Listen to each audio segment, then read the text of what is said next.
முருகா முருகா முருகா முருகா முருகா முருகா முருகா முருகா முருகா முருகா முருகா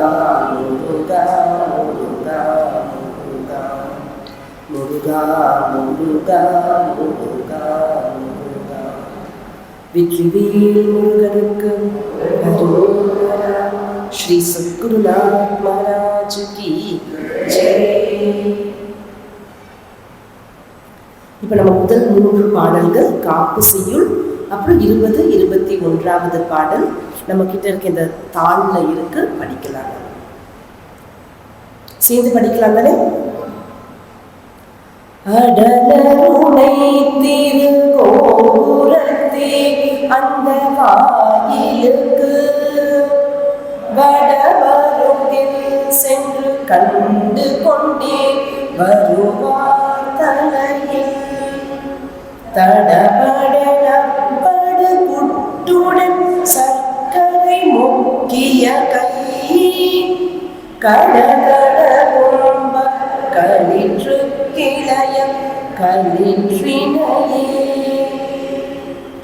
கோழி கொடியன் அடிபணியாமல் குவலயத்தே வாழ கருதும் மதியிலிகான் உங்கள் வல்வினை நோவி ஊழின் பெருவழி உண்ண ஒட்டாத உங்கள் அத்தமெல்லாம் ஆழ புதைத்து வைத்தார் வருமோனும் அடிப்பிறகே மரண பிரமாதம் நமக்கில்லையாம் என்றும் வாய்த்த துணை கிரண கலாபியும் வேணும் உண்டே கிங்கிணி முகுல சரண பிரதாப சசிதேவி மங்கல்ய தந்து ரக்ஷாவரண கிருபாகர ஞானாகர சுரபாஸ்கரணே. இந்த பாடல் வரையும் நேற்று நாம் பார்த்தோம்.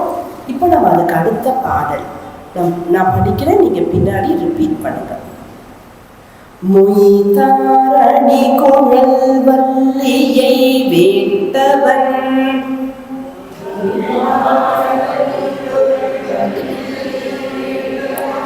முத்தமிழால் வைதாரையும் அங்கு வாழ வைப்போன் வெய்ய வாரணம் போல் கைதான் 20 உடையான் தலை 10 கத்தரிக்க எய்தான் மருகன் உமையால் பயந்த நஞ்சியமே. சேர்ந்து படிக்கலாம். மொய்தாரணி குழல் வல்லியை வேட்டவன் முத்தமிழால் வைதாரையும் அங்கு வாழ வைப்போன் வெய்ய வாரணம் போல் கைதான் 20 உடையான் தலை 10 கத்தரிக்க எய்தான் உமையால் பயந்த இளஞ்சியமே. நம்ம பார்த்தோம்னா முதல் வழி பாருங்க, மொய் தார் அணி குழல் வள்ளியை அப்படின்னு சொல்றது வழியா வள்ளி அம்மையாருடைய வரலாறு சொல்ற மாதிரி இருக்கு. வள்ளி அம்மையாரை பத்தி சொல்றாங்க. சொல்லிட்டு என்ன பண்றாரு, முத்தமிழால் அப்படின்னு முத்தமிழ், தமிழினுடைய சிறப்பு, அதனுடைய பெருமை. இப்போ வள்ளியை பத்தி சொல்றாங்க, தமிழுடைய பெருமையை பத்தி சொல்றாங்க. வள்ளியம்மா பேசும் மொழி தமிழ். அதுக்கப்புறம் என்ன கேட்கணுமா,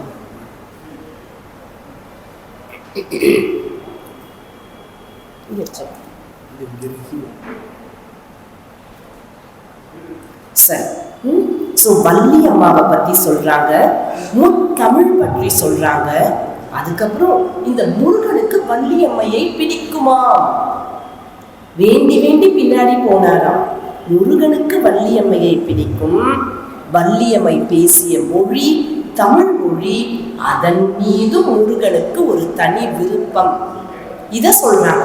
சொல்லிட்டு அப்போ என்ன அர்த்தம்? முருகனுக்கு பிடித்த ஒன்றுனா அந்த பிடித்த தமிழ்ல நாம அவரை பற்றி பாடினோம் என்றால் நமக்கு அவ்வளவு அருள் சேரும் அப்படின்னு சொல்ற மாதிரி இந்த பாடல் அமைந்து இருக்கின்றது. இப்ப முதல் வரி பாருங்க. முதல் வரி என்ன இருக்கு? மொய் தார் அணி குழல் வள்ளியை. வேட்டவன் போட்டு அந்த சென்டென்ஸ் முடியறது. மொய், மொய்னா என்ன? மொய்க்கின்ற. என்ன மொய்க்கின்றது? வண்டுகள் எல்லாம் மொய்க்கின்றது. வண்டுகள் எல்லாம் தேடி மொய்க்கின்றது. எங்க? தார் அணி குழல். குழல் அவங்களோட கூந்தல். கூந்தல்ல இந்த வள்ளியம்மா என்ன பண்ணியிருக்காங்க? மலர் மாலையை அவர்கள் இந்த கூந்தலில் வைத்திருக்கின்றார்கள். அதனால இந்த வண்டுகள் எல்லாம் சேர்ந்து மொய்த்து கொண்டு இருக்கின்றன. மொய்த்தார் அணி குழல் வள்ளியை. இப்படிப்பட்டவர் இந்த வள்ளி. தலையில நிறைய பூக்களை வைத்திருக்கின்றார்கள் அர்த்தம். இப்ப இந்த பூக்கள் எல்லாம் இந்த காலத்துல பூ வைக்கிறாங்க. டெய்லி ரோஸ் வச்சுக்கிறாங்க இப்படி சைட்ல. ஆனா அது என்ன ரோஸ் அப்படின்னு பார்த்தா அது ஆர்டிஃபிஷியல். ஒரு துணியால செஞ்சது, பிளாஸ்டிக்கால செஞ்சது, அப்படி வைக்கிறாங்க. ஆனா இங்க இது உண்மையான மலர் அப்படின்னு சொல்றதுக்கு இது உண்மையான மலர். இந்த மலரின் மனம் நல்ல வாசனை இருக்கின்றது அப்படின்றது நமக்கு தெரிகிற மாதிரி அருணகிரிநாத பெருமான் என்ன சொல்லிட்டாரு? வள்ளி அம்மா போட்டிருக்க அந்த மலர் மாலை, தலையில் சூடி இருக்கின்ற மாலை, அதுக்கு அதை தேடி என்ன வர்றது? நிறைய வண்டுகள் மொய்க்கின்றன. இப்போ இதுல இருந்து நம்ம என்ன தெரிஞ்சுக்கிறோம் அப்படின்னு பார்த்தா, நம்ம ஏதோ ஒரு படம் வந்தது ஏதோ காலத்துல சிவ பகவான் மேல திருவிளையாடல் அப்படின்னு சொல்லி, அதுல நக்கீரர் கிட்ட கேட்பாங்க, பெண்களுக்கு இயற்கையாகவே கூந்தலில் மனம் இருக்கின்றதா அப்படி கேட்பாங்க. தேவலோக பெண்களுக்கு கூட. உடனே சிவபகவான் சொல்ல ஆமா இருக்குன்னு சொல்லுவாரு இல்லையா? இப்போ இந்த வள்ளி அம்மை கூந்தல்ல இயற்கையாக இருக்கும் மனம், அந்த மனமோட இப்ப எந்த மனம் சேருகின்றது அப்படின்னு பார்த்தா மலர்களுடைய மனம் சேருகின்றது. வள்ளி அம்மாக்கு இந்த மலர்கள் எல்லாம் கண்டுபிடிக்கிறது சுலபமா அல்லது கஷ்டமா அப்படின்னு பார்த்தா ரொம்ப ரொம்ப சுலபம். ஏன்னா வள்ளி அம்மா காட்டுல இருந்தாங்க. காட்டுல எங்க பார்த்தாலும் பச்சை பசேல்னு இருக்கும். பல பல வண்ணங்களில் மலர்கள். வள்ளியம்மா பாடிட்டே இப்படி நடந்து போகும்போது என்ன பண்ணுவாங்க? அந்த மலர்களை எல்லாம் எடுத்து தலையில அங்கங்க வச்சுப்பாங்க. அதனால வள்ளி போறாங்க அப்படின்றது அந்த மனம் வீசுறதுல இருந்தே, தலையில வச்சிருக்க மனம், மலர்களுடைய மனம், அதுல இருந்தே வள்ளியம்மா போறாங்க அப்படின்றத எல்லாரும் தெரிஞ்சுக்கலாம். அதை சொல்றதுக்கு அருணகிரிநாத பெருமான் மொய்க்கின்ற வண்டுகள் மொய்க்கின்ற மலரால் ஆன மாலையை கூந்தலில் உடைய வள்ளி. நடந்து சென்றால் உடனே தெரியும். இப்போ ஏன் இந்த மலர் பெண்கள் மட்டும் அவ்வளவு விசேஷமா அவங்க கூந்தல்ல மலர் வச்சுட்டு இருக்கிறத நம்ம பார்த்துட்டு இருக்கோம். இந்த காலத்திலயும் வைக்கிறாங்க. நம்ம தானே வெள்ளிக்கிழமையான ஒரு மல்லிப்பூ ஒரு முழம் வாங்கி அதை சின்ன சின்ன பீஸா கட் பண்ணி தலையில வச்சுக்கிறாங்க. நம்ம இன்னைக்கு கூட நம்ம வைக்கிறத பார்க்கிறோம். என்ன அது? இந்த மலர் வைக்கதான் வேண்டுமா? இப்ப பாருங்க, இங்க பெண்களும் இருக்காங்க, ஆண்களும் இருக்காங்க. நிறைய ஆண்கள் தலையில நிறைய சொட்டை ரொம்ப ஃபாஸ்டா வந்துடுது. ஆமாவா இல்லையா? பாருங்க. ஆனா இந்த பெண்கள் தலையில பார்த்தா முடி இருக்கு, நிறைய முடி இருக்கு. இப்போ தலையில முடி இல்லை, குட்டி குட்டியா முடி வச்சிருக்காங்க. அப்படின்னும் போது அவங்க தலைக்கு டெய்லி தினம் தண்ணீரை எடுத்து இப்படி மேல மேல மொண்டு ஊற்றிப்பாங்க. ஆனா அந்த மாதிரி பெண்கள் தலையில எப்ப பார்த்தாலும் தண்ணி ஊற்றிக்கிறோமா அப்படின்னு பார்த்தா இல்லை. அப்படி ஊத்தினா என்ன ஆகும்? 2-3 நாள் தினமும் ஊத்தினாலே அப்போ என்னுடைய வாய்ஸ் மாதிரி மாறிடும். தண்ணி போட்டு இல்லையா? ஸோ இப்போ இந்த பெண்கள் தலையில் தண்ணீர் தினமும் ஊற்ற முடியாது, தினமும் தலைக்கு குளிக்க முடியாது. ஆனா இந்த தலையில தண்ணீர் போட்டாதான் ஒரு குளுமை என்பது ஏற்படும். அதனால என்ன பண்ணியிருக்காங்க நம்ம பெரியவங்க, பெண்கள் தலையில் மலர்களை வைக்கும் பொழுது அந்த மலர்களில் குளிர்ச்சி இருக்கும். அந்த குளிர்ச்சி இந்த பெண்களுக்கு சேர்ந்து விடுகின்றது. தினமும் அவர்கள் தலைக்கு குளிக்க தேவையில்லை. ஸோ இந்த மாதிரி ஒரு பண்பாட்டுல நமக்கு கொண்டு அழகா வச்சிருக்காங்க. வள்ளி இப்படி மலர்களை வைத்து கொண்டு போவார்கள். இந்த மலர்களை வைக்கும்போது கூட எப்படி வைக்கணும் அப்படின்னு சொல்லுவாங்க. இந்த மலர்கள் எல்லாருக்கும் தெரிகிற மாதிரி இப்படி போட்டு இப்படி நீட்டா தொங்க விடுறதுன்றது இல்லை. ஆனா என்ன பண்ணும், கூந்தலுக்குள்ள அப்பெல்லாம் நல்ல ஹேர் ஸ்டைல் எல்லாம் பண்ணுவாங்க. பாதி கொண்டையாயிடும், பாதி இப்படி தொங்கிட்டு இருக்கும். அந்த மாதிரி தான் ஹேர் ஸ்டைல் இருக்கும். அதுக்கு உள்ள இந்த மலர் அழகா சொருகியா என்ன சொல்லுவோம், நம்ம சொருகி கரெக்டாக சேலைய சொருகிறோம். ஸோ அப்படி சொருகி வச்சிருப்பாங்களாம் தலையில.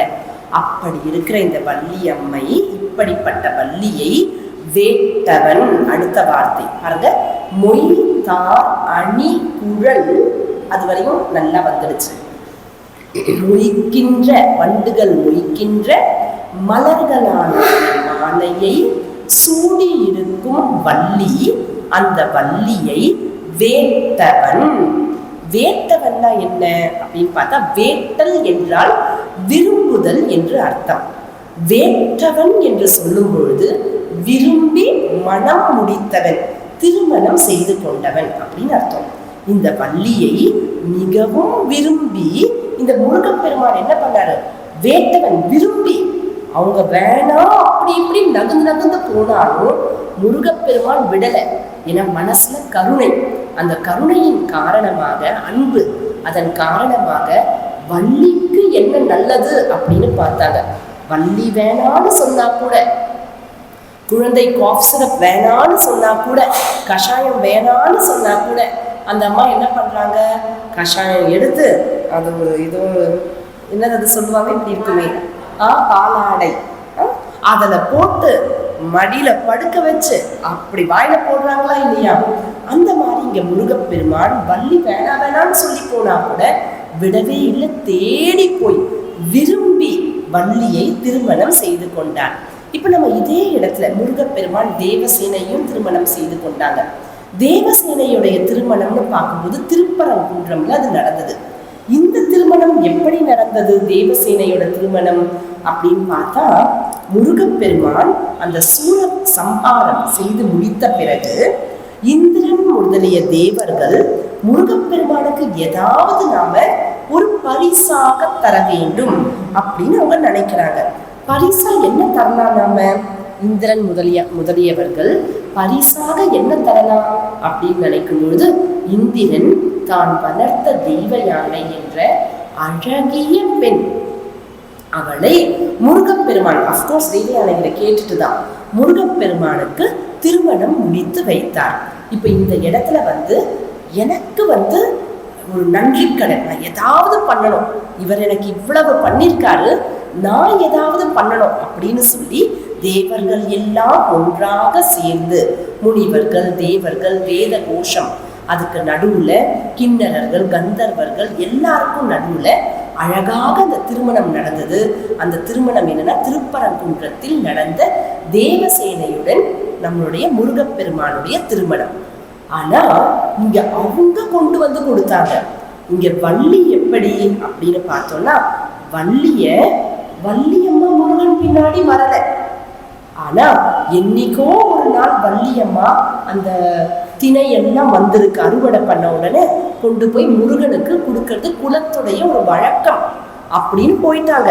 அதையே காரணமா வச்சுட்டு இந்த முருகப்பெருமான் வள்ளியம்மையை தேடி தேடி வள்ளியம்மை தன் மீது அன்பு செலுத்த வேண்டும் என்று இறந்து, அதாவது எனக்கு வேணும் வேணும்னா கெஞ்சி கூத்தாடி, அதுக்காக என்னென்னமோ ஷோ எல்லாம் நாடகம் எல்லாம் பண்ணி வள்ளி அம்மையுடைய அன்பை பெறுவதற்காக முருகப்பெருமான் விழைந்து கடைசியில வள்ளி அம்மைய திருமணமும் செய்து கொண்டார்.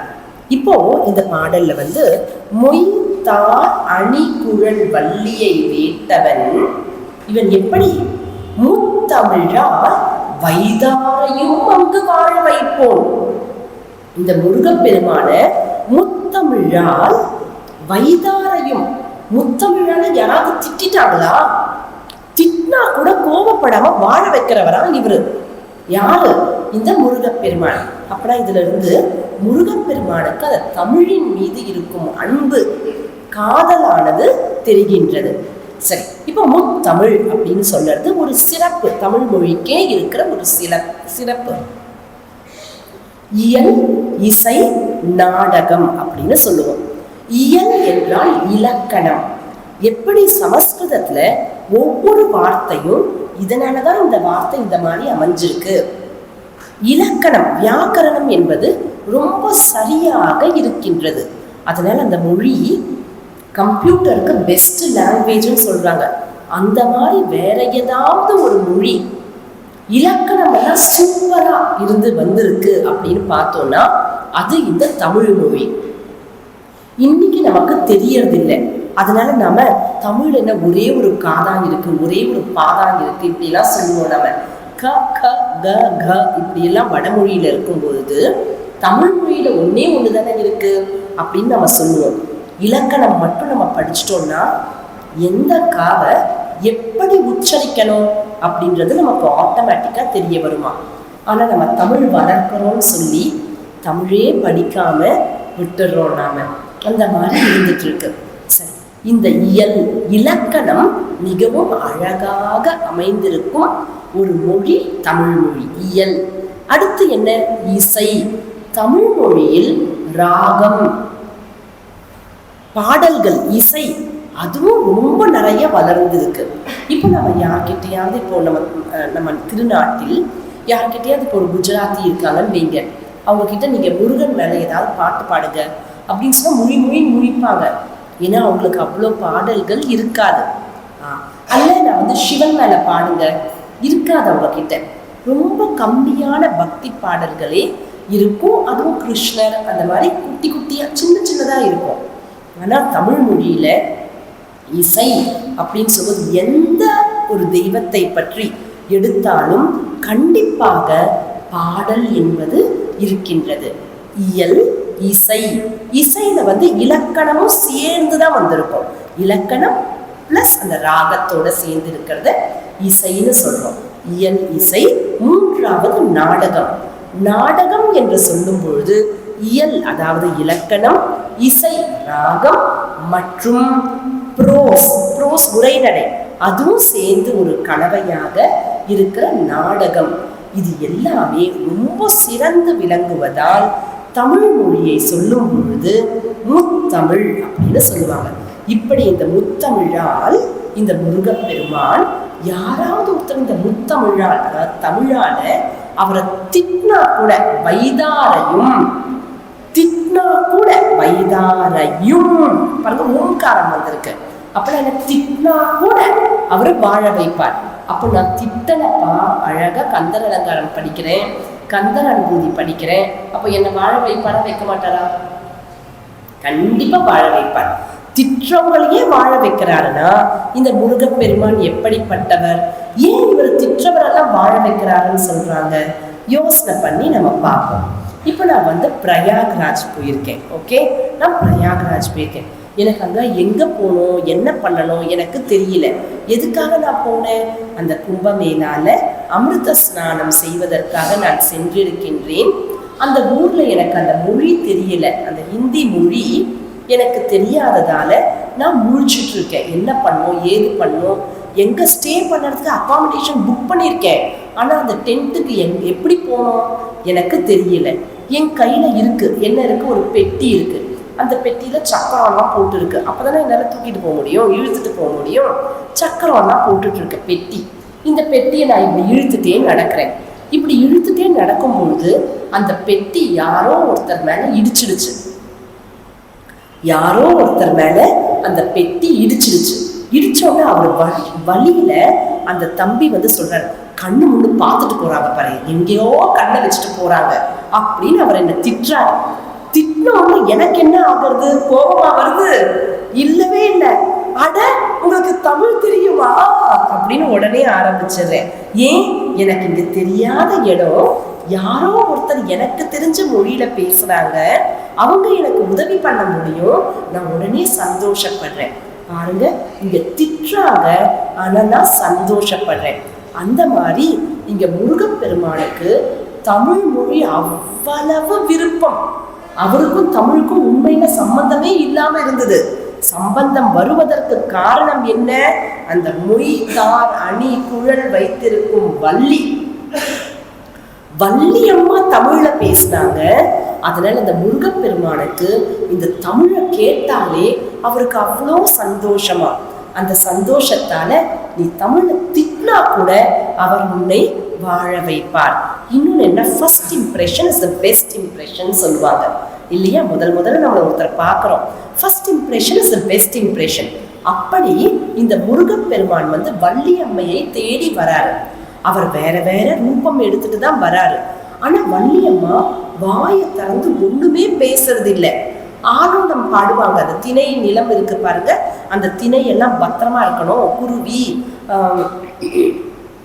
பேரட்டுக்கு என்ன, கிளி குருவி இதெல்லாம் அந்த திணையை சாப்பிட்டுடக்கூடாது அப்படின்னு சொல்லி போ போ போ அப்படின்னு சொல்லிட்டு ஆலோலம் பாடிட்டு இருக்க வள்ளி அம்மா ஏதாவது பேச மாட்டாங்களா அப்படின்னு இந்த முருகப்பெருமான் சுத்தி வந்துட்டு இருந்தாரு. அப்படி இருக்கும் பொழுது ஒரு நாள் இந்த வேடன் ரூபம் எடுத்துட்டு முருகப்பெருமான் வேணும்ட்டே வள்ளி அம்மைக்கு கோபம் வரும்படியாக செயலில் ஈடுபடுகின்றார். அப்பதான் முதல் முறையா வள்ளி வாயை திறந்து பேசினாங்களாம். என்னன்னு பேசினாங்க? ஏடா போடா வேடா அப்படின்னு சொல்லிட்டு கத்தனாங்களாம். ஏடா வேடா மூடா போடா அப்படின்னாங்களாம். இதை கேட்ட உடனே முருகப்பெருமானுக்கு அவ்வளவு சந்தோஷம். ஏன்னா வள்ளி அம்மா பேசிட்டாங்க, என்னை பார்க்கல, என்னை பார்க்காத மாதிரியே இருக்காங்க, என்னை அவாய்ட் பண்ணிட்டு இருக்காங்க, ஆனா இப்போ பேசிட்டாங்க இல்லையா? அதனால முருகனுக்கு ரொம்ப சந்தோஷமாயிடுச்சு. யார் தமிழ்ல பேசினாலும் முருகனுக்கு உடனே வள்ளி அம்மை பேசுறது மனசுல ஞாபகம் வரும். அதனால அவருக்கு ரொம்ப ரொம்ப பிடிக்குமா. இந்த முத்தமிழால் வைதாரையும் அங்கு வாழ வைப்போம். ஏன் வாழ வைக்கிறார்? ஏன்னா அவர் குற்றம் பார்ப்பது என்பது அவருக்கு இல்லை. இப்ப தமிழ்நாட்டுல தான் நம்ம முருகப்பெருமானை ரொம்ப கொண்டாடுறோம். ஆமாதானே? முருகன் கோவில்லாம் எங்க இருக்கு? அறுபடை வீடும் எங்க இருக்கு பாருங்க, எல்லாம் எங்க இருக்கு? நம்ம தமிழ்நாட்டுலதான் இருக்கு, வேற எங்கேயும் இல்லை. அதே மாதிரி நம்ம பார்த்தோம்னா 108 திவ்ய தேசங்கள்னு சொல்றோம் பாருங்க, அதுல கூட 80 கோவில்களுக்கு மேல எங்க இருக்குன்னு பார்த்தா நம்ம தமிழ்நாட்டுலதான் இருக்கு. அப்படி இந்த தமிழ்நாட்டுல தெய்வம் தெய்வீகம் என்பது நம்முடைய பண்பாடோடு, தமிழும் தெய்வீகமும் நம்ம பண்பாடோடு இணைந்தே வந்திருக்கின்றது. இதை நம்ம பிரிக்கணும்னு நினைச்சா பிரிக்க முடியாது. தமிழ் இல்லாம தெய்வீகம் நமக்கு வர முடியாது. தெய்வீகம் வேணும்னா தமிழ் வேணும் அப்படின்ற மாதிரி நம்ம கலாச்சாரத்துல அப்படி அழகா பிணைந்து வந்திருக்கு. இப்படி இருக்கிற இந்த முருகப்பெருமானுக்கு தமிழ்நாட்டுல தான் நிறைய வீடுகள் எல்லாம் இருக்கு. இந்த முருகப்பெருமான முருகன் அப்படின்னு சொன்னா நார்த் இந்தியால வட மாநிலங்கள்லாம் முருகன்னா என்னன்னு அவங்களுக்கு தெரியாது. அவங்களுக்கு தெரிஞ்ச வார்த்தை என்ன அப்படின்னு பார்த்தா கார்த்திக் சுவாமி அப்படின்னு சொல்லுவாங்க. கார்த்திகேயன் நம்ம சொல்றோம் இல்லையா, கார்த்திக் சுவாமின்னு சொல்லுவாங்க. அதனாலதான் வட மாநிலத்துல சில பேரோட பெயர் கார்த்திக் அப்படின்றத இருக்கும். இப்ப பூனேல பார்த்தோம்னா பார்வதி மலை என்று ஒரு மலை இருக்கின்றது. அங்கு முருகப்பெருமான் இருக்கிறார். எப்படி இருக்காரு? 6 தலைகளுடன் 12 கையுடன் இந்த பார்வதி மலையில் முருகப்பெருமான் இருக்காரு. ஆனா இந்த முருகப்பெருமானுக்கு வட தேசத்துல அவருக்கு திருமணம் ஆகலை. அது உங்களுக்கு தெரியுமா? தெரியும் தானே? தெரியாதா? தெரிஞ்சுக்கணும். வட தேசத்துல அவருக்கு வள்ளி தெய்வியானையெல்லாம் பக்கத்துல இருக்க மாட்டாங்க, முருகன் தனியா தான் இருப்பாரு. மேலும் எப்படி நம்ம இங்க சபரிமலைக்கு போகும் பொழுது பெண்கள் எல்லாம் போகாதீங்க சபரிமலைக்கு, ஐயப்பன் கோவில் மற்ற ஐயப்பன் கோவில் போய் வழிபடலாம் இப்படி சொல்றாங்க தானே, ஒரு வயது வரும்போது போகாதீங்க அப்படின்னு சொல்றாங்க. அந்த மாதிரி இந்த பார்வதி மலை பூனே பக்கத்துல இருக்க மலையில இருக்க முருகன் கோவில் கார்த்திக் சுவாமி கோவிலுக்கு பெண்கள் எல்லாம் போகாதீங்கன்னு சொல்லுவாங்க. என்ன இது பெண்கள் எல்லாம் போகாதீங்க? ஏன்னா முருகப்பெருமான் வள்ளிய பார்த்துட்டாரு. அதனால அவருக்கு வேற எந்த பெண்களையும் பார்க்கறதுல இஷ்டம் இல்லையா. அவ்வளவு அருமையான ஒரு அழகான தமிழ்நாட்டு பெண்ணான வள்ளியை பார்த்துட்டேன்.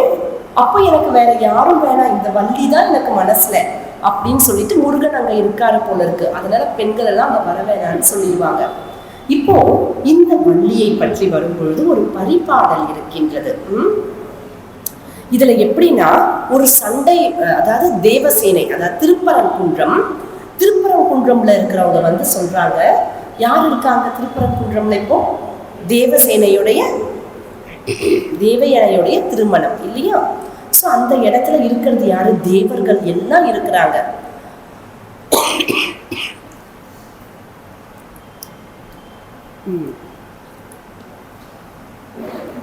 தேவர்கள் எல்லாரும் இருக்கிறாங்க, கிண்ணறர்கள் இருக்கின்றார்கள், கந்தர்வர்கள் நாட்டியம் ஆடிக்கொண்டு இருக்கின்றார்கள், நாரதர் வீணை மீட்டுக் கொண்டிருக்கின்றார். இப்படி எல்லாரும் அங்க இருக்கிறாங்க, நாகர்கள் எல்லாரும் இருக்காங்க.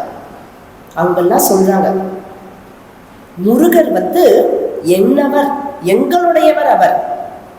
தேவலோகம் தேவயானையை திருமணம் செய்த முருகன் எங்களுடையவர் அப்படின்னு சொல்றாங்க.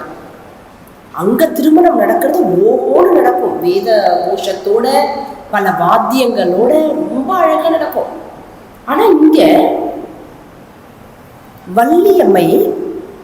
வள்ளியம்மையை திருமணம் செய்து கொடுத்துருக்காங்கல்ல இந்த குறிஞ்சி இடம் குறவர்கள், அவர்கள் சொல்றாங்க, no no no no, Murugan எங்களுடைய மாப்பிள்ளை, எங்க வீட்டு பையன் முருகன், உங்க வீட்டு இல்ல எங்க வீட்டுது. என்னது இப்படி சொல்றீங்க? ஆமா, நீங்களா கொண்டு வந்து கல்யாணம் பண்ணி வச்சிங்க தெய்வயானைய. ஆனா முருகன் தானே வந்து தமிழ் மொழியில தான், தமிழ் இலக்கணத்துல, தமிழ் நூல்ல தான் களவு திருமணம் என்பது சொல்லப்பட்டிருக்கின்றது. ஓகே, அந்த அந்த ஒரு மாப்பிள்ளையானவர் அவர் போய் அந்த பெண்ணை வந்து திருடி களவாடி கொண்டு வர்றது, இது காதல் செய்து திருமணம் புரிந்து கொள்வது என்பது தமிழ் மொழியில தான் இருக்கு. அப்போ எங்க தமிழ் மொழி பிரகாரம் எங்க வள்ளிய மனம் முடித்து இருக்கின்றார் முருகன் அப்படின்னு சொல்லும்போது இந்த முருகன் எங்களுடையவர் அப்படின்னு அவங்க சொல்லுவாங்க. இப்ப இந்த பாடல் திரும்ப முதல்ல இருந்து பார்ப்போம் பாருங்க. மொய் தார் அணி குழல் வள்ளியை வேட்டவன் முத்தமிழால் வைதாரையும் இங்கு வாழ வைப்பான். காலமேக புலவர்னு ஒருத்தர், அவர் என்ன பண்றாரு, ஒரு ஊருக்கு போறாரு. இருள் நேரம் வந்துடுச்சு, இருட்டாயிட்டன, நைட் எங்க ஸ்டே பண்ணுறது, எங்க தங்குறது அப்படின்னு பார்த்தவர் அங்க இருக்கிற ஒரு கணேஷ் டெம்பிள், பிள்ளையார் கோவில், அந்த கோவில்லையே நம்ம இன்னைக்கு நைட் இருந்துக்கலாம் அப்படின்னு சொல்லிட்டு அவர் நினைக்கிறாரு. அவர் கையில ஒண்ணுமே இல்லை, சாப்பிட்றதுக்கு ஒரு முடிச்சு மட்டும் வச்சிருக்காரு. அந்த காலத்துல ஒரு ஊர்ல இருந்து இன்னொரு ஊர் போகும்போது கொஞ்சம் ஒரு முடிச்சுல ஏதோ ஒன்று ஆகாரம் வச்சிருப்பாங்க, அது அவலா இருக்கலாம், எது வேணா இருக்கலாம், தண்ணியில நினைச்சு எடுத்து சாப்பிட வேண்டியதுதான். ஸோ இப்படி ஏதாவது வச்சிருப்பாங்க. இப்படி அவர் ஒரு முடிச்சு வச்சுட்டு அவர் அந்த முடிச்சுடன் அந்த பிள்ளையார் கோவில்ல அன்னைக்கு இரவு படுத்துக்கிறாரு. படுத்துட்டு காலையில எழுந்து திரும்ப தன் பிரயாணத்தை அவரை கண்டினியூ தொடரணும். எழுந்துக்கிறாரு. காலையில எழுந்து பார்த்தா அந்த முடிச்ச காணோம். எந்த முடிச்சு? அந்த ஆகாரம் இருந்த முடிச்ச காணோம். உடனே இவருக்கு கோபம் வந்துடுது இந்த காலமேக புலவருக்கு. அவர் சொல்றாரு, அந்த கணேஷ் பகவானை பார்த்து சொல்றாரு, ஏன்னா அங்க இருக்கிறது யாரு? நான் இருக்கேன், அப்புறம் நீங்க இருக்கீங்க, கணேசன் இருக்கீங்க. அவர் அந்த கணேசன் கிட்ட சொல்றாரு, தம்பியோ பெண் திருடன்,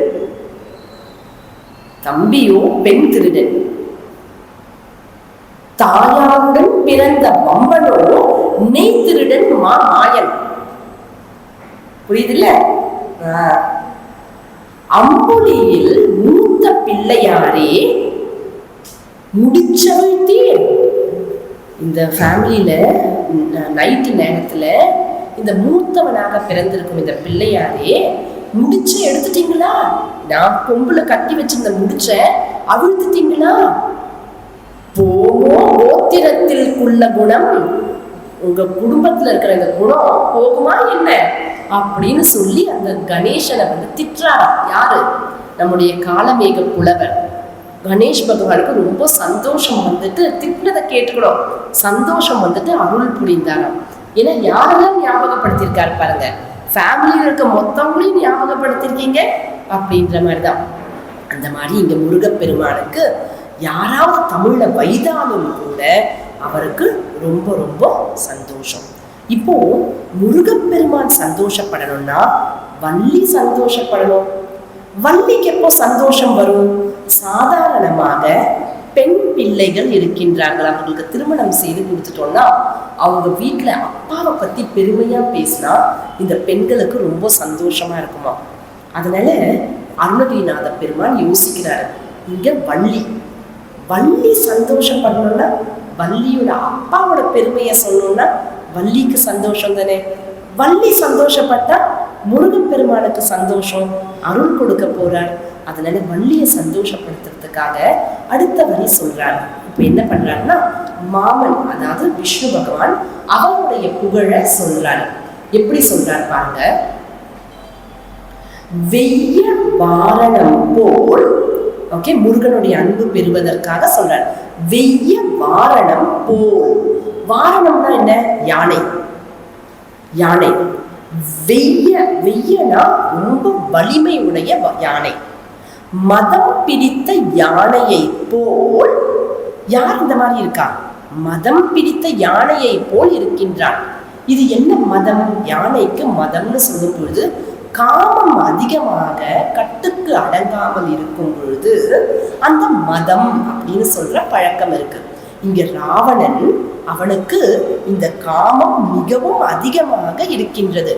அந்த அதிகமான காமத்தின் காரணமாக, அதிகமான காமம் என்ன பண்ணும்? அழிவை நோக்கி நம்மை எடுத்து செல்லும்.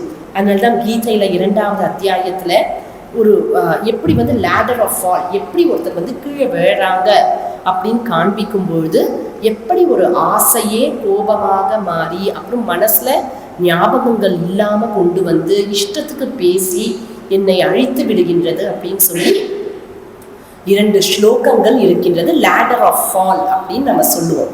இப்படி இந்த ராவணனுக்கு காம வெறி அதிகமாக இருந்து அவன் தன் அழிவை நோக்கி செல்கின்றான். இந்த ராவணன் எப்படி இருக்கிறான்? யானை மாதிரி இருக்கான், வலிமையுடன் இருக்கின்றான். யானைன்னு சொன்ன உடனே நமக்கு உடனே என்ன ஞாபகம் வரும்னா, யானைக்கு சிறப்பாக இருப்பது அந்த தும்பிக்கை, வலிமையுடன் இருக்கும் தும்பிக்கை ஞாபகம் வரும், கை ஞாபகம் வரும். அதே மாதிரி இங்க அருணகிரிநாத பெருமான் யானையோட அந்த ராவணனை சொன்ன அடுத்த செகண்டே இந்த ராவணனை பத்தி சொல்லும் போது இவன் எப்படி இருக்கான் அப்படின்னு பார்த்தோம்னா, 20 கைதான் 20 உடையான். எத்தனை கை வச்சிருக்கான்? 20 கை வைத்திருக்கின்றான். தலை 10, தலை 10 தலை வச்சிருக்கான். இந்த 10 தலைன்றது என்ன?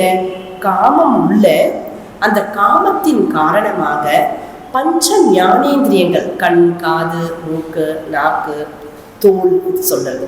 அதே மாதிரி பஞ்ச கர்மேந்திரியங்கள், கை, கால் போன்ற பஞ்ச கர்மேந்திரியங்கள், இது எதுவுமே அடங்காமல், அடக்கத்துக்கு வரல, கட்டுப்பாட்டுக்கு வரல, வராம என்ன பண்ணுது? இந்த காமத்தின் காரணமாக அழிவை நோக்கி இவனை இழுத்து செல்கின்றது. 10 தலை இருக்கு, ஆனா அதுல ஒரு தலையாலையும் அவனுக்கு பிரயோஜனம் இல்லாத மாதிரி அப்படி இழுத்து செல்கின்றது. 20 கை 10 தலையுடன் இருக்கும் இந்த ராவணன் அவனுக்கு என்ன ஆச்சு?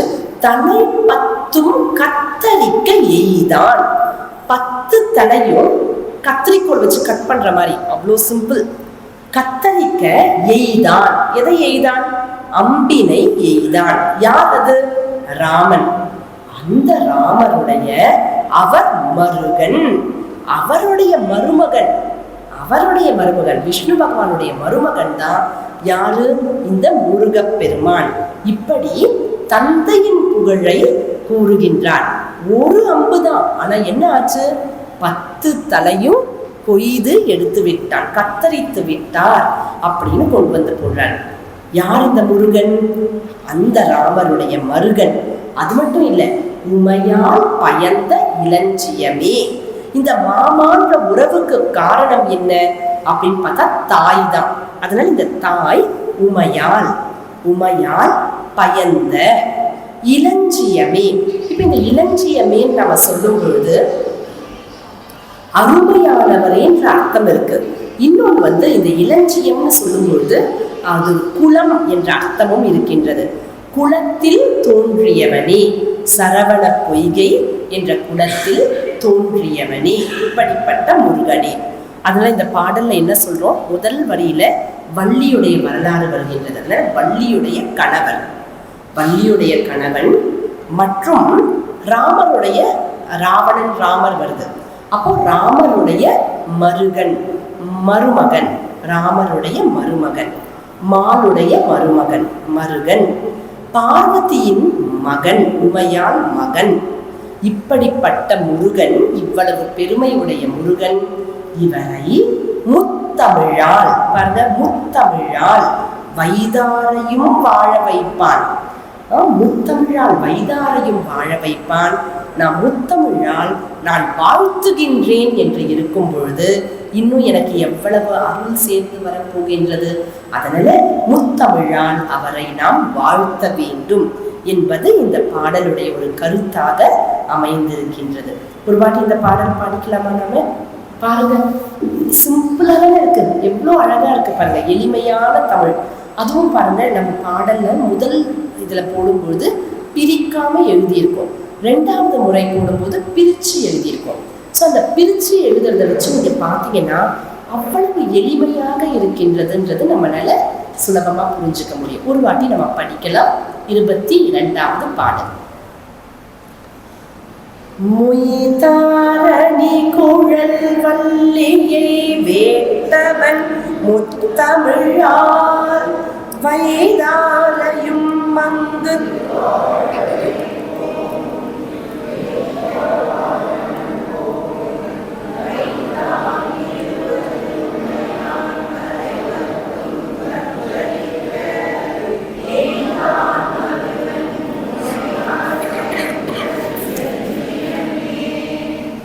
Very good. இப்போ அடுத்த பாடல் நம்ம பார்க்கலாம். ஸோ நான் படிக்கிறேன், நீங்க ரிப்பீட் பண்ணுங்க பின்னாடியே.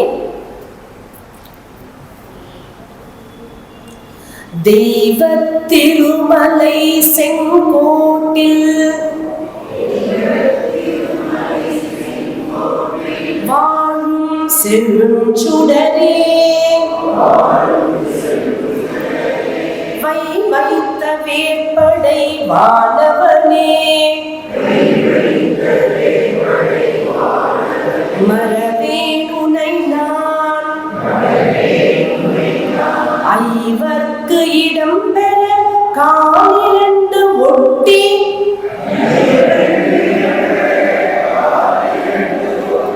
அதில் இரண்டு கை வைத்த வீடு உலையும் முன்னே வந்து காத்தருளே. சேர்ந்து படிக்கலாம். இந்த பாடலை திருமுருக கிருபானந்த வாரியார் நம்மளை எல்லாரையும் தினமும் படிக்கிற பாடல்ல, பாராயணம் தினமும் படிக்கிறதுல இதை சேர்த்துக்க சொல்லுவார்.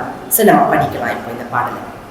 தெய்வ திருமலை செங்கோட்டில் வாழும் செழுஞ்சுடரே, வைத்த வேப்படை வானவனே, மரவேன் உனை நான் ஐவர்க்கு இடம் பெற காலிரண்டு ஒட்டி அதில் இரண்டு கை வைத்த வீடு குலையும் முன்னே வந்து காத்தருளே. இப்போ நான் ஒரு வேலைக்கு அப்ளை பண்றேன். எப்படி அப்ளை பண்ணுவேன்? நான் டு யாருக்கு அப்படின்னு ஒரு விலாசம் எழுதுவேன். நான் எழுதிட்டு நான் என்ன பண்ணுவேன் அப்படின்னு பார்த்தா, நீங்க என்ன எனக்கு கொடுக்கணும், எனக்கு இந்த வேலையை கொடுங்க. அடுத்து நான் என்ன சொல்வேன், நான் எப்படி இருப்பேன் அப்படின்றதையும் நான் சொல்லுவேன். இல்லை, நான் உங்களுக்கு ரொம்ப சின்சியரா நேர்மையா நான் இருப்பேன். நீங்க இந்த வேலையை மட்டும் எனக்கு கொடுத்துட்டீங்கன்னா நான் உங்களை மறக்கவே மாட்டேன், உங்களுக்கு என்றும் நன்றி கடன் பட்டவனாக பட்டவளாக நான் இருப்பேன் இதுன்னு சொல்லுவோம் நாம. அது மாதிரிதான் இந்த பாடல்ல முதல்ல விலாசம் வந்துடுறது. யாருக்கு இந்த அப்ளிகேஷன் போடுறாரு அருணகிரிநாத பெருமான் அப்படின்னு பார்த்தா திருச்செங்கோட்டுல இருக்க முருகனுக்கு இந்த அப்ளிகேஷனை போடுறாரு. போட்டுட்டு என்ன பண்றாரு, ஒரு ப்ராமிஸ் பண்றாரு, நான் உன்னை மறக்கவே மாட்டேன் அப்படின்னு ஒரு ப்ராமிஸ், ஒரு உறுதிமொழியும் சொல்லிடுறாரு.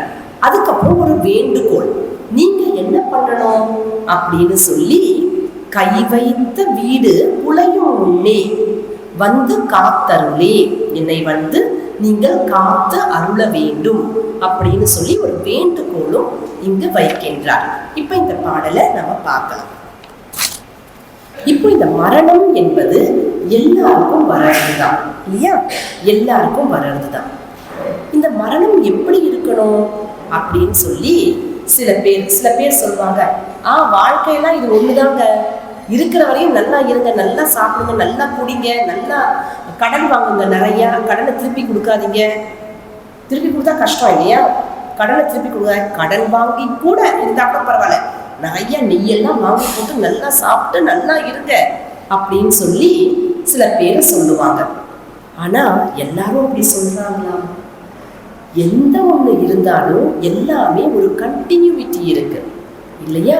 இப்படி சடன்னு ஒரே ஒரு பிறவி அதோட முடிஞ்சு போச்சுன்னு சொன்னா அந்த இறைவன் கூட எப்படி நீங்க இப்படி ஒவ்வொருத்தரையும் ஒவ்வொரு மாதிரி பிறக்க வச்சிங்க அப்படின்னு கேள்வி கேட்கும். ஆமா தானே, ஏன் ஒருத்தரை வசதியான ஃபேமிலிலையும் இன்னொருத்தரை வசதி இல்லாத ஒரு குடும்பத்திலையும் பிறக்க வச்சிருக்கீங்க?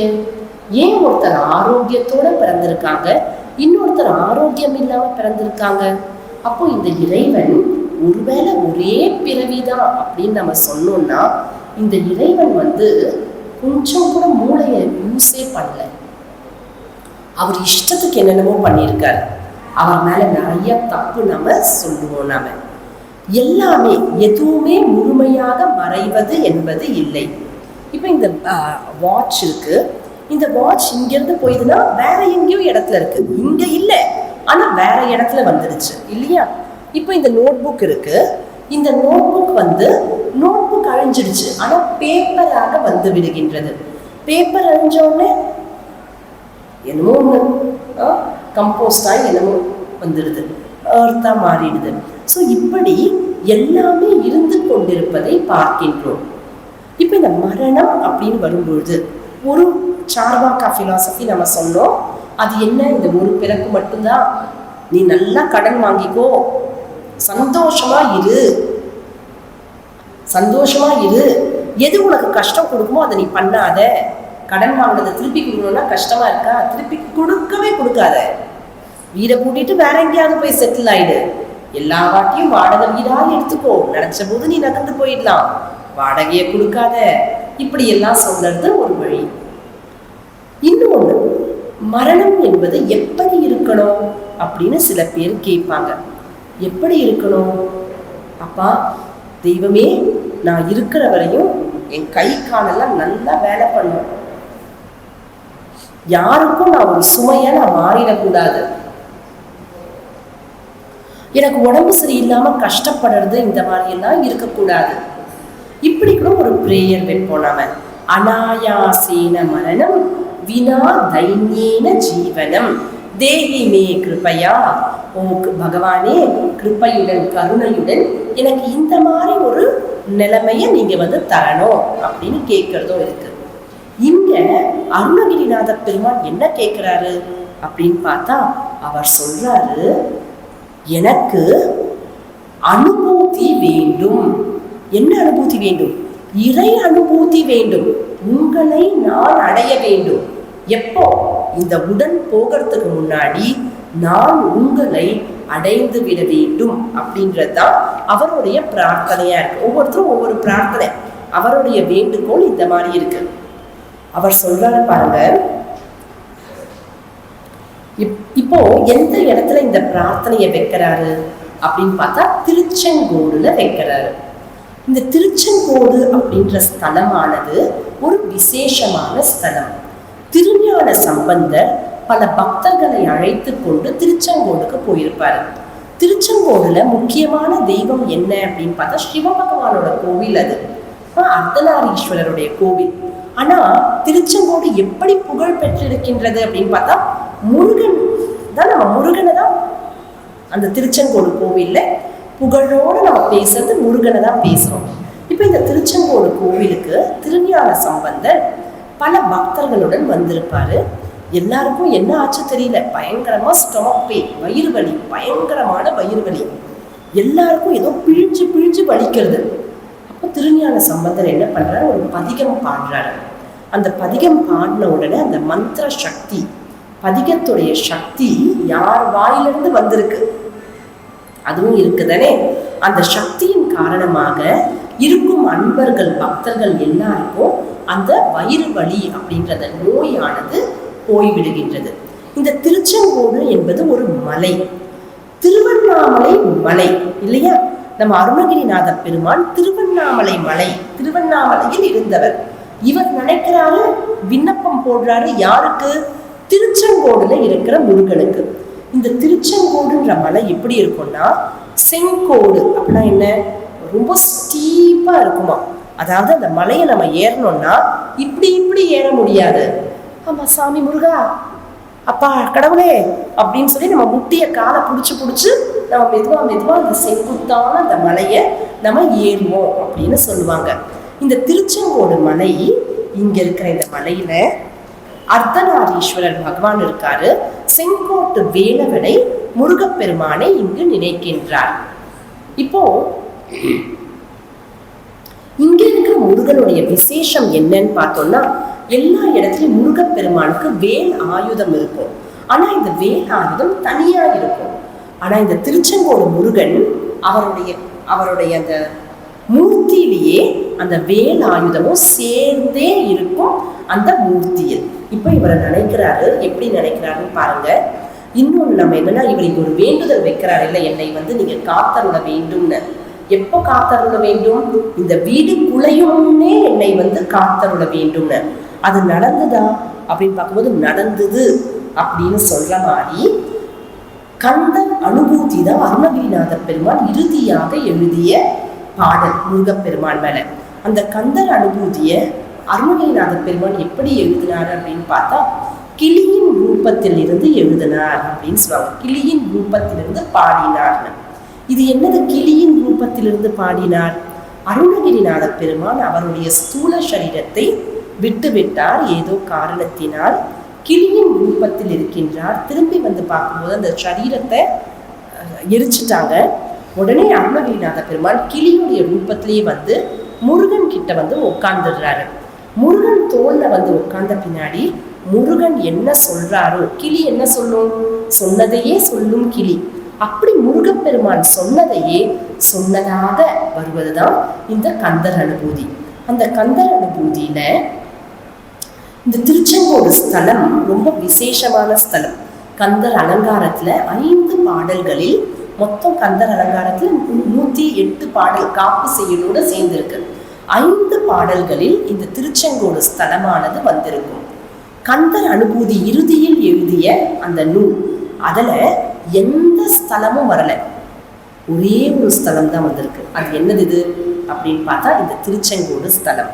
நாகாச்சல அப்படின்னு சொல்லி, அச்சல என்றால் மலை, நாக அச்சல என்பது இன்னொரு பெயர், திருச்செங்கோடு மலைக்கு இன்னொரு பெயர்.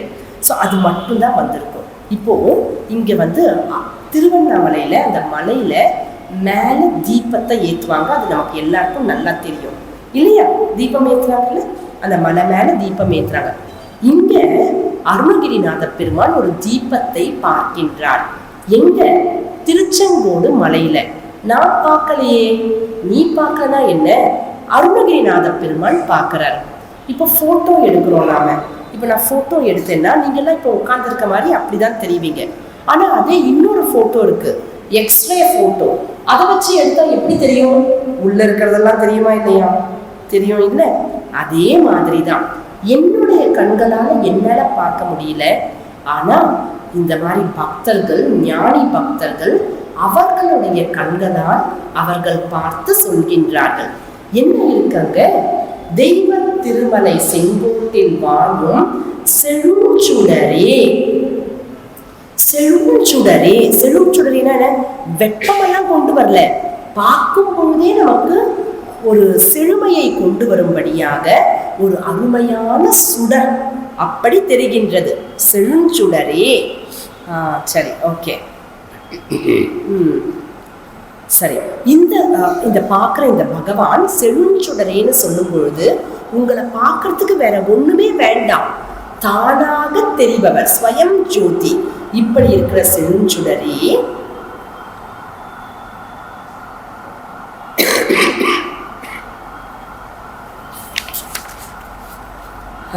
இப்போ இந்த மலை மேல இப்ப என்ன வந்துடுச்சு, செழுஞ்சுடர் அப்படின்றது வந்து விட்டது.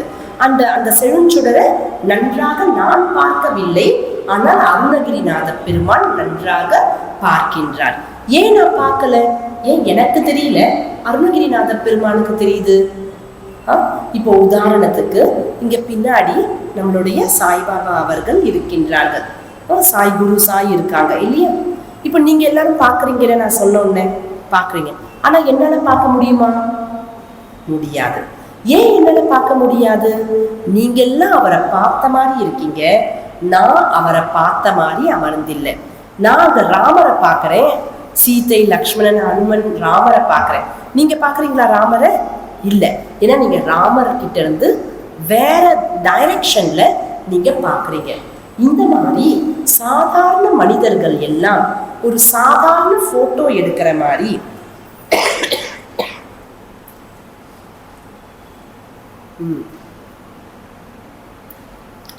சாதாரண மனிதர்கள் சாதாரண போட்டோ மாதிரி அவங்க பாக்குறாங்க.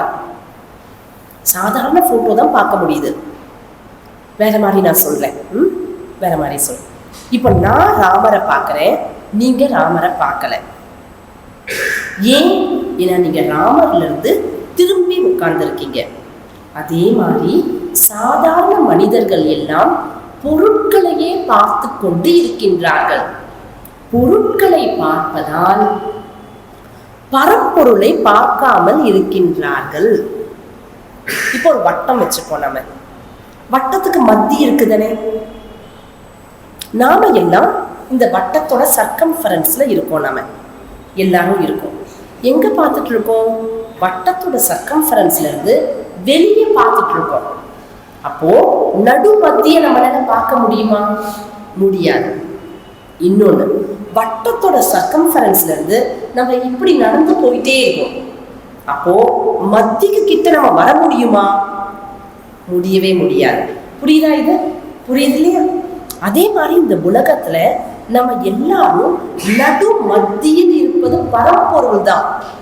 ஆனா நடுமத்தி பரம்பொருளை பார்க்காமல் பொருட்களை, பதார்த்தத்தையே பார்த்து கொண்டு இருக்கின்றோம். இந்த பதார்த்தத்தையே பார்த்து கொண்டிருப்பதால் இன்னும் இன்னும் விலகி போய்கொண்டே இருக்கின்றோம் நாம். அதனால எனக்கு செழுஞ்சுடர் தெரியல, ஆனா கண்டிப்பா இருக்கு. ஏன்னா பார்த்தவர் அருணகிரிநாத பெருமான் சொல்கின்றார், வைவைத்த வேட்படை வானவனே. உனக்கு தெரியலையா அந்த செழுஞ்சுடர்? தெரியலையா? No problem. அவர் கையில பார், என்ன இருக்கு? வை வைத்த, அப்பனா கூர்மை உடைய வேலாயுதத்தை வைத்திருக்கின்றார் அவர் கையில். கூர்மையான வேலாயுதத்தை கையில் வைத்திருக்கும் தேவனே, வை வைத்த வேட்படை வானவனே. எங்க இருக்கு பாக்குறீங்க தானே? வரி தெரியுது இல்ல, பாடல்ல. கூர்மையான வேலாயுதம். இப்ப நான் லைட்டு பாக்குறேன். இப்ப இதெல்லாம் இருக்கிற பல்புன்னு வச்சுக்கோங்க. இப்ப பல்பு, இந்த பல்புல வெளிச்சம் வருது. வெளிச்சம் வருது எப்போ? நான் ஸ்விட்ச் ஆன் பண்ணேன்னா வெளிச்சம் வருது. இன்னும் கிட்ட போய் பார்த்தேன்னா என்னால ஃபிலமெண்ட்டை பார்க்க முடியும். ஃபிலமெண்ட் பார்க்க முடியும் தானே? என்னால பார்க்க முடியும். அது மாதிரி இப்போ ஃபிலமெண்ட்டை பார்க்குறேன், உடனே எனக்கு தெரியுது எலக்ட்ரிக் சப்ளையை மட்டும் இதோட கொடுத்தோன்னா அங்கே சுடர் வந்துடும், அங்கே வெளிச்சம் வந்துடும். அது மாதிரி இப்போ முருகப்பெருமானை நான் பார்க்குறேன். செழுஞ்சுடர் எனக்கு தெரியல, ஆனா ஃபிலமெண்ட் மாதிரி அங்க வேலாயுதம், கூர்மையான வேலாயுதம் இருக்கின்றது. அதை நீ பார்க்கறையா? அப்படி சொல்றாரு. அதை நீ பார்க்கறையா? வைத்த வேற்படை வானவனே. அதனை பார்த்தாலே வேல் உனக்கு துணையாக இருக்கும், உனக்கு துணையாக இருக்கும். இப்போ நான் ஒரு இடத்துக்கு போறேன், நான் ஒரு இடத்துக்கு போறேன். ஒரு இடத்துக்கு போகும்போது நான் வந்து நான் வெள்ளூர்ல இருக்கேன் இல்லையா? இப்போ வெள்ளூர் ரெண்டும் சேம் தான். ஆமா தானமா? வெள்ளூர் ரெண்டும் சேர்ந்து. ஸோ நான் இப்போ வேலூர்ல இருந்து நான் கிளம்பி காட்பாடி போகணும். எத்தனை மணிக்கு கிளம்புறேன்? நைட்டு 10 மணிக்கு கிளம்புறேன். நான் 11 மணி ட்ரெயின் பிடிக்கிறதுக்காக நான் கிளம்புறேன். ரொம்ப சீக்கிரம் கிளம்புறேன் போல இருக்கே. அவ்வளோ சீக்கிரம் கிளம்ப வேண்டாம் இல்லையா? அரை மணி நேரத்தில் போய் சேர்ந்துடலாம். சரி, 10:30 மணிக்கு கிளம்புறேன். 11 மணி ட்ரெயினை நான் பிடிக்கிறதுக்காக 10:30 மணிக்கு நான் கிளம்புறேன். இப்போ நான் கிளம்பி போகும்போது இருட்டாக இருக்குது. எல்லா இடத்துலையும் லைட் எல்லாம் ஆஃப் ஆகிருக்கு, கரண்ட் சப்ளை இல்லை, இருட்டாக இருக்குது. இப்போ எனக்கு துணை என்ன எனக்கு துணை? கையில் ஆயுதம் எனக்கு துணை. ஆமாம் தானே? ஆயுதம் துணை. ஆனால் வெறும் ஆயுதத்தை துணைன்னு சொல்ல முடியுமா நான்? ஏன்னா எல்லா இடத்துலையும் இருளாக இருக்குது. என்னை அட்டாக் பண்ணுறவங்க வர்றது எனக்கு தெரியாது, வெளிச்சம் இல்லைனா. அதனால வெறும் இந்த ஆயுதம் மட்டுமே எனக்கு துணைன்னு நான் சொல்ல முடியாது. ஒரு நாய் துரத்திட்டு வருது, எனக்கு அந்த நாயை அனுப்பிவிடணும். போ நாயே போ அப்படின்னு நான் சொல்லணும். கையில ஆயுதம் வேணும். ஆனா அந்த நாய் எங்க வருதுன்னு எனக்கு தெரியணும் தானே? எந்த பக்கத்துல இருந்து வருதுன்னு எனக்கு தெரியணுமா இல்லையா? அதனால இப்போ இந்த ஒரு பிரயாணத்துக்கு எனக்கு 2 விஷயம் தேவைப்படுது. ஒண்ணு என்ன அப்படின்னு பார்த்தா வெளிச்சமும் தேவை. இன்னொன்னு என்ன அப்படின்னு பார்த்தேன்னா எனக்கு ஆயுதமும் தேவை.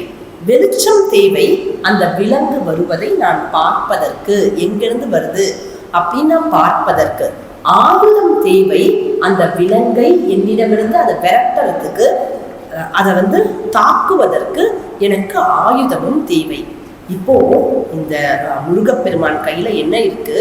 செழுஞ்சுடர் வெளிச்சம், ஒளி, ஞான ஒளி. அது மட்டும் இல்லாம ஆயுதம், கூர்மையான வேலாயுதமும் இருக்கின்றது. இப்படி இருக்கிறத வச்சுதான் எனக்கு தெரியாத ஒரு பயணம். அது என்ன பயணம்? மரணம் என்ற பயணம். அந்த தெரியாத வழி தனி வழி. அந்த வழியில யாருமே என் கூட வரப்போறதில்லை.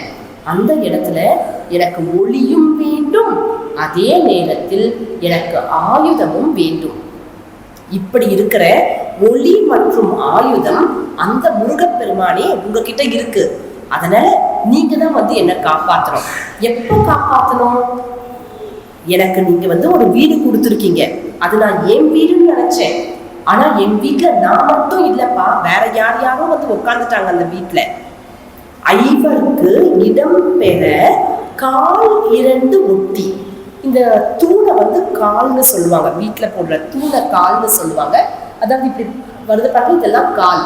இப்படி போது பாருங்க, இதெல்லாம் கைன்னு சொல்லுவாங்க வீட்டுல. ஸோ இப்படி ஒரு வீடு, ஒரு குட்டில் எனக்கு இருக்கு. இந்த குட்டில்ல கால் 2 இருக்கு, கை 2 ஒட்டி இருக்கின்றது. இந்த இடத்துல எனக்கு நான் நினைச்சேன் இந்த வீடை. ஆனா என்ன ஆச்சு? ஐவருக்கு இடம் பெற 5 பேர் இன்னும் வந்து அங்க சேர்ந்து உட்காந்துட்டாங்க. இது என் வீடுன்னு சொல்லி கண்ணு மூக்கு வாய் எல்லாம் உட்காந்துருந்தாங்க. உட்காந்து எந்துன்னு சொல்றாங்க. நான் முருகப்பெருமான பாருன்னு சொல்றேன், ஆனா அந்த கண்ணு எதையோ பார்த்துட்டு இருக்கு. அவங்கெல்லாம் வந்து உட்காந்துட்டு இருக்காங்க. ஐவருக்கு இடம் பெற கால் 2 ஒட்டி அதில் 2 கை வைத்த வீடு. இப்படி இருக்கிற இந்த வீடு இது குலையும் முன்னே. இந்த உடல் என்ற இந்த வீடு, இந்த குடிசை, இது குலையும் முன்னே. இதுல 4 + 5 பேர் இருக்கோம். இது அழிவதற்கு முன்னாடி வந்து நீங்க என்ன காப்பாற்றணும். அப்போ இந்த வீடு எப்படிப்பட்ட வீடு? இது நிலையான வீடு இல்லை, இது குலையும் வீடு. இப்போ ஒரு வீடு என்னோட வீடுனா நான் என்ன பண்ணுவேன்? அந்த வீடை சரியா பார்த்துக்கணும்னு நினைப்பேன். அதுல வந்து ஏதோ கிராக் வந்துருச்சா, ஏதோ ஒன்று கொண்டு வருவேன், அந்த கிராக்கை உப்புவேன், இப்படியெல்லாம் வச்சு பார்த்துப்பேனா இல்லையா? அந்த வீடு ரொம்ப அழுக்காயிடுச்சா, அதை பெயிண்ட் அடிச்சுட்டு இருப்பேன், இப்படிலாம் பண்ணுவேன் தானே. ஒருவேளை நான் வந்து சென்னையில இருக்கேன், மழை வந்ததுன்னா என்ன ஆகும்? வீட்டுக்குள்ளெல்லாம் தண்ணி வந்துடும். ஏன்னா ட்ரைனேஜ் சிஸ்டம் அவ்வளோ அழகா இருக்கு. வீட்டுக்குள்ளெல்லாம் தண்ணி வந்துடும். இப்போ நான் என்ன பண்ணுவேன்? ஒரு கேட்டகரி வருமுன் காக்கும் கேட்டகரி. காரெல்லாம் தூக்கிட்டு போய் மேம்பாலத்து மேல வரிசையா நிறுத்தி வச்சிருவாங்க. ஏன்? நீ ஃபைன் போட்ட 1000 ரூபா தான், ஆனா என் காரை என் வீட்டுல வச்சேன்னா 1,00,000 ரூபாய் தீட்டி எனக்கு செலவாயிடும், அதனால நான் கொண்டு வந்து இங்க வச்சிடுறேன் அப்படின்னு சொல்லி வருமுன் காப்பது. அப்படி சில பேர் இருப்பாங்க. என்ன பண்றாங்க, அந்த மழை இப்ப மழை வரும் அப்படின்னு அனௌன்ஸ் பண்றாங்க. அது வரும்னு அனௌன்ஸ் பண்ண உடனே எனக்கு மேம்பாலத்துல இடத்த கொண்டு வந்து காரெல்லாம் நான் நிறுத்தி வச்சுக்கிறேன், வாகனத்தெல்லாம் நான் நிறுத்தி வச்சுக்கிறேன், வாகனத்தெல்லாம் மொட்டை மாடிக்கு தூக்கி வச்சுக்கிறேன், நான் என்னமோ பண்ணிக்கிறேன் நான். ஓகே, வருமுன் காப்பது. இன்னும் கொஞ்சம் பேர் அவங்க எப்படி, வரும்போது காத்து கொள்ள நினைப்பது. மழை கொட்டுது, எடு வண்டிய, எதையாவது பண்ணு அப்படின்னு சொல்லி தூக்கிட்டு போற கேட்டகரி. இன்னொரு கேட்டகரி என்ன, வந்த பின்னாடி பார்த்துக்கலாம் அப்படின்னு உட்கார்ந்துட்டு தண்ணி எல்லாம் உள்ள வந்துருச்சு, வண்டி எல்லாம் வேஸ்டா போயிடுச்சு, ஃப்ரிட்ஜ் எல்லாம் மிதந்துட்டு இருக்கு,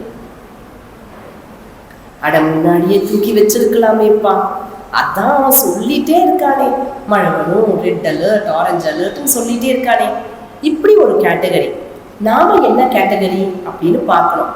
சில கேட்டகரி என்ன, வந்த பின்னாடி அழற கேட்டகரி, கண்டிப்பா நாம அது இல்லை. இன்னொரு கேட்டகரி என்ன, வரும்போது பார்த்துக்கலாம். அந்த இதுல நாம சில பேர் இருப்போம், வரும்போது பார்த்துக்கலான்னு. ஆனா நிறைய பேர் எதுல தெரியுமா இருப்போம், நாம வரத்துக்கு முன்னாடியே வேண்டியதை செஞ்சு வைக்கணும். எனக்கு லைட்டு தேவைப்படும், செழுஞ்சுடரே அந்த முருகப்பெருமானை போய் அடைகின்றேன். எனக்கு வெப்பன்ஸ் தேவைப்படும், வேலவன் கூர்மையான வேலாயுதத்தை வைத்திருக்கின்றான், நான் போய் அதையும் நான் பார்த்துக்கிறேன். இந்த குலையும் வீடு, இந்த வீடு நிரந்தரம் இல்லை, இது குலைந்து விடும், அதுக்கு முன்னாடி வந்து நீ என்னை காப்பாற்றி விட வேண்டும், காப்பாற்றி விட வேண்டும். ஏன்னா எனக்கு தெரியும் நீங்க தான் உண்மையான துணை அப்படின்னு தெரியும். இப்ப இந்த உடலுக்கு துணையாக இருப்பது என்ன, உயிர் தான் உடலுக்கு துணையா இருக்கு இல்லையா? உயிர் இல்லைன்னா, அந்த உடல் இருக்கு ஆனா உயிர் இல்லை அப்படின்னா நம்ம என்ன சொல்லுவோம்? யாராவது அழுதாங்கன்னா நம்ம கேட்போமா, ஏன் அழுங்க கேட்போமா? என்ன இல்லை, உங்களுக்கு தான் தெரியிற உடல் இருக்கே, இதை வச்சு சந்தோஷமா இருக்க வேண்டியது தானே அப்படின்னு சொன்னா, தெரிகிறது உடல், தெரியாம இருக்கிற துணையாக, தோன்றாத துணையாக இருப்பது உயிர். அந்த தோன்றா துணை போயிடுச்சுன்னா இந்த தோன்றிய உடலுக்கு ஒரு பிரயோஜனமே இல்லை, அதை நகுத்து அப்படிதான் சொல்லுவோம் நம்ம. அப்படி எப்படி தோன்றா துணையாக உயிர் உடலுக்கு இருக்கின்றதோ அது போன்று நம் ஒவ்வொருவருக்கும் நமக்கு தெரியாத தோன்றாத துணையாக நம்முடன் எப்பொழுதும் இருப்பது, உயிருக்கே துணையாக இருப்பது இறைவன் தான். அதனால இந்த இறைவன் கிட்ட என்னை வந்து நீ காப்பாத்திடணும் அப்படின்ற ஒரு பிரார்த்தனை. எப்படி காப்பாற்றணும்?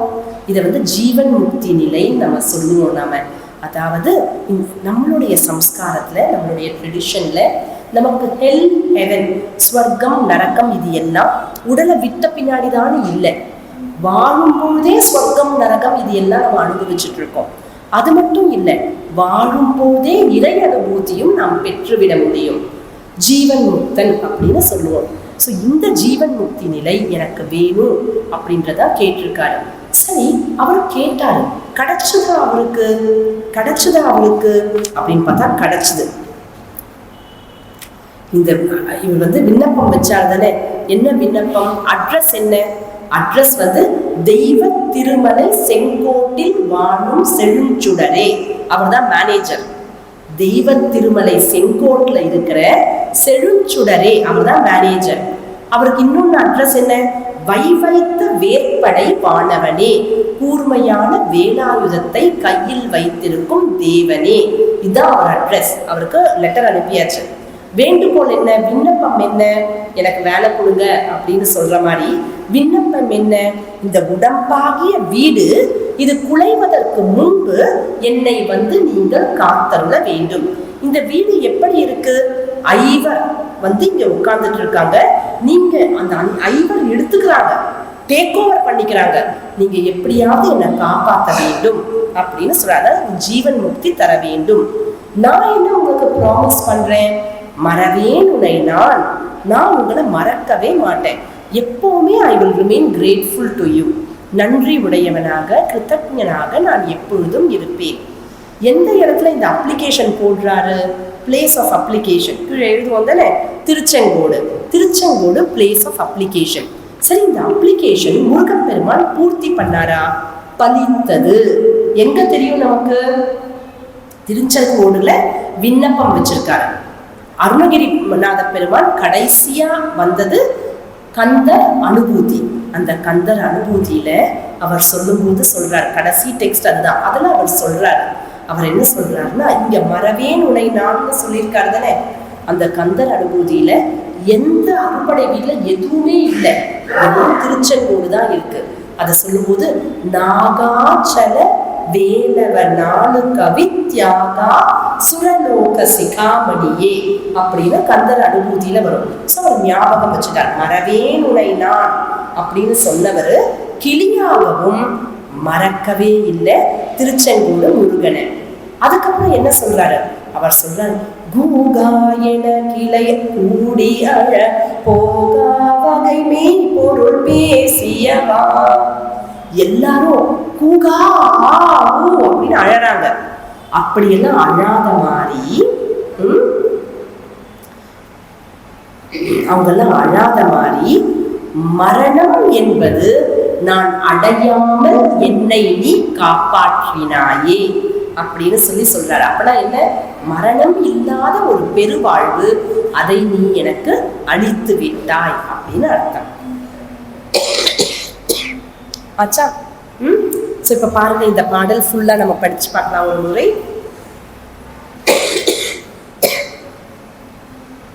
படிக்கலாமா? தெய்வ திருமலை செங்கோட்டில் வாழும் செழுஞ்சுடரே, வைத்த வேற்படை மாணவனே மறவேன் உன்னை நான். ஐவர்க்கு இடம் பெற காலிரண்டு ஒட்டி அதில் இரண்டு கை வைத்த வீடு குலையும் முன்னே வந்து காத்தருளே. நாம் பகவான் கிட்ட இந்த பாடல் டெய்லி படிக்க சொல்றாரு.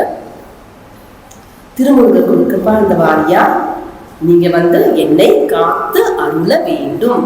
இந்த வீடு குலையும் முன்னே வந்து என்னை காத்தருளி மரணமில்லா பெருவாழ்வு என்பது நமக்கு இருக்க வேண்டும் அப்படின்றது பிரார்த்தனையா இருக்கு.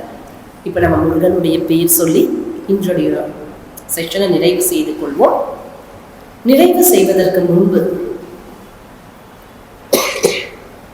மார்ச் 28, 29, 30 இந்த 3 நாள், 28th ஈவினிங் கிளம்புற மாதிரி 29, 30 கோயம்புத்தூர்ல நமக்கு சின்மயா கார்டன்ஸ் அப்படின்னு ஒரு அருமையான ஆசிரமம் இருக்கு. இந்த ஆசிரமத்துல ஒரு 2 நாள் முகாம், ஆன்மீக முகாம். முருகனையும் பார்க்கலாம், மருதமலை முருகனையும் பார்க்கலாம். ஈஷா யோகா சென்டர் பக்கத்துலயே இருக்கு. பேரூர் சிவபகவான் அப்பாவையும் பார்க்கணும் இல்லை, பார்க்கலாம். பார்த்துட்டு அதே நேரத்தில் பகல் நேரத்தில் கொஞ்சம் யோகா, கொஞ்சம் தியானம், கொஞ்சம் ஆன்மீக சொற்பொழிவுகள் இதெல்லாம் கேட்டு ஒரு ரொம்ப அருமையான ஒரு வாழ்க்கை. அப்படின்னா நம்ம நாள் எப்படி இருக்கணும், ஒவ்வொரு நாளும் அதை அனுபவித்து தான் பார்க்கலாமே. துணி துவைக்கிற வேண்டிய வேலையெல்லாம் இல்லை, சமையல் பண்ண வேண்டிய வேலை இல்லை, டீ போடுற வேலையெல்லாம் இல்லை. மணி அடித்தா டீ இருக்குது, சாப்பாடு இருக்குது. அண்ட் இயற்கை கொஞ்சம் விளையாடுற இடமா இருக்கும். நீலகிரி மவுண்டன் ரேஞ்சஸ் நீங்கள் இப்படி சுற்றி 360 டிகிரிஸ் இப்படி சுற்றி பார்த்தா எங்கே பார்த்தாலும் உங்களுக்கு இந்த நீலகிரி மவுண்டன் ரேஞ்சஸ் தெரியும். ஒரு இடத்துல வெள்ளியங்கிரி மலை நமக்கு தெரியும், நேராக தெரியும். ஸோ இந்த மாதிரி ஒரு அருமையான இடம். நிறையா பறவைகள், நீங்கள் பார்க்காத பறவைகள் எல்லாம் பார்ப்பீங்க. மயில் எக்கச்சக்கமாக இருக்குது. ஏன்னா முருகன் புகழ் பாடி பாடி அந்த இடத்துல மயிலுக்கு குறையே இல்லாமல் மயில் தான் காலையில் வாக்கிங் போகும், மனுஷங்களை விட ஜாஸ்தியாக. ஒரு 50 மைல் வாக்கிங் போனால் எப்படி இருக்கும்னு யோசனை பண்ணி பார்த்துக்குங்க. வாக்கிங் போயிட்டு இருப்பாங்க, காலையில் ஈவினிங் வாக்கிங் போவாங்க எல்லாரும். ஸோ இப்படி ரொம்ப அழகான ஒரு இடம். நீங்கள் எல்லாரும் வரணும்னு சொல்லி ஸோ நீங்கள் எல்லாரும் வாங்க. வர முடியுதுன்னு இப்போ யாரெல்லாம் இன்ட்ரெஸ்டட் இந்த ஆன்மீக முகாமுக்கு நம்ம வரணும், எல்லாரும் வாங்க. நல்லது. சாட்டர்டே சண்டே அந்த மாதிரி தான் செலக்ட் பண்ணியிருப்போம், ஹாலிடே டைம் தான். ஸோ நீங்கள் உங்கள் ஃபேமிலி மெம்பர்ஸ்க்கும் கூப்பிட்டுட்டு வரலாம். இன்ட்ரெஸ்டட் பீப்புள் நம்ம தீபா அம்மா இங்கே இருக்காங்க, உங்களுக்கு எல்லாருக்கும் தெரியும் தீபா அம்மா. தீபா அம்மா கிட்டேயும் ஆனந்த்ஜி அவர்கிட்டயும் உங்கள் பெயரை நீங்கள் கொடுத்தீங்கன்னா அவங்க உங்களுக்கு சொல்லுவாங்க எப்படி இதை ப்ரொசீட் பண்ணோம் அப்படின்னு சொல்லுவாங்க.